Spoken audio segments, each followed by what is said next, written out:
Oi, pessoal, eu sou a professora Cláudia e nessa aula nós vamos falar sobre a relação que existe entre Ka e pKa, mas antes vamos fazer uma breve revisão sobre equilíbrio químico. Vamos lá?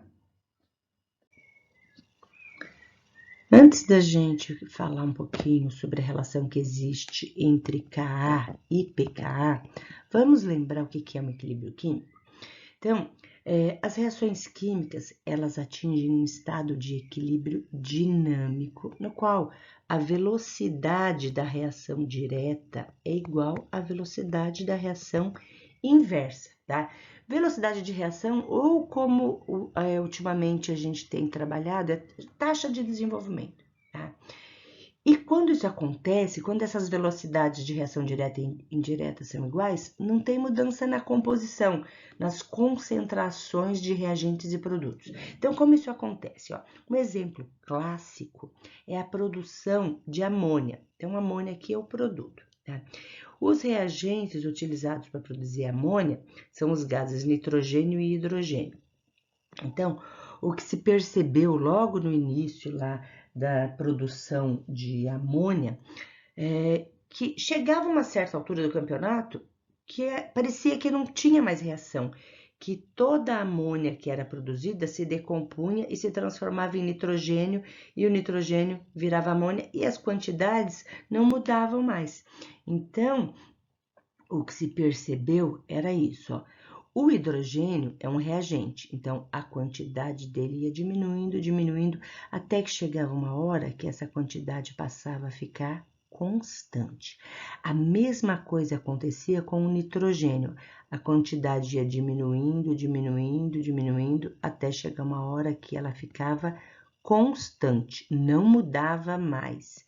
E a quantidade de amônia? No início, tinha zero. Aí essa quantidade ia aumentando, aumentando, aumentando, até ela se mostrar constante. Então, isso acontecia no momento em que o equilíbrio químico era atingido, ou seja, toda a quantidade de nitrogênio e hidrogênio que reagia produzia amônia, e aí chegava numa certa hora, a quantidade de amônia obtida se transformava nos reagentes nitrogênio e hidrogênio. Então, a velocidade da reação direta ia se tornar igual à velocidade da reação inversa. Então, vamos considerar aqui essa reação no equilíbrio. Então, aqui eu vou representar a velocidade da reação direta, aqui a velocidade da reação inversa, tá? Então, nós podemos calcular lá da cinética a velocidade da reação direta em função das concentrações dos reagentes e a velocidade da reação inversa em função aí da concentração de amônia. Quando essa reação está em equilíbrio, uma reação elementar em equilíbrio, nós temos que a velocidade da reação direta e inversa são iguais. Então, nós vamos igualar essas velocidades, ó, a direta e a inversa. Por definição, tá?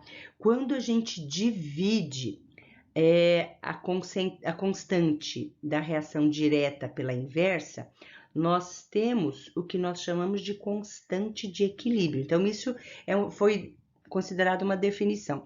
Então, ó, se eu passar isso para cá, ó, ele vai dividir o K. E isso aqui eu vou passar para o lado de lá. Então, eu vou ter uma nova constante de equilíbrio, tá? Essa constante de equilíbrio, então, ela é igual à concentração dos produtos sobre a concentração dos reagentes, tá?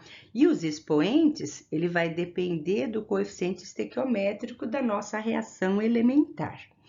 Então, quando você tem reagentes e produtos no equilíbrio, normalmente eles não estão em proporção estequiométrica. A gente sabe que a concentração ela não vai variar, mas ela não é necessariamente uma proporção estequiométrica. Então, nós temos aqui ó, dois exemplos, ó, um primeiro experimento e um segundo experimento. Nós podemos calcular para o primeiro experimento a constante de equilíbrio dela. Então, eu vou ter aqui ó, a da amônia ao quadrado, dividido pelo nitrogênio, dividido pela concentração do hidrogênio ao cubo. Então, aqui eu vou ter 1,85. Para o segundo experimento, ó, o cálculo vai ser 2 ao quadrado, dividido pela concentração do nitrogênio, dividido pela do hidrogênio ao cubo. Esse valor vai dar 0,85. Então, veja, aqui essa constante de equilíbrio é maior do que 1. Significa que eu tenho mais produtos do que reagente. Então, o equilíbrio está deslocado no sentido da produção de amônia. Quando a constante é menor do que 1, que é esse caso aqui, significa que eu tenho mais reagentes. Então, o equilíbrio vai estar deslocado para o lado dos reagentes, tá ok? Então, vamos ver aqui qual é a relação que existe entre Ka e pKa. Então, vamos considerar aqui uma equação de ionização de um ácido qualquer. Então, para você calcular a constante de equilíbrio dessa reação, você vai fazer concentração dos produtos, aqui, dividido pela concentração dos reagentes. Como a atividade da água é 1, ela não entra na constante de equilíbrio, porque não vai mudar a concentração da água. Então, se você tem, por exemplo, ácido acético e ácido cianídrico, eles estão em equilíbrio, é uma reação de ionização, tá? São ácidos fracos.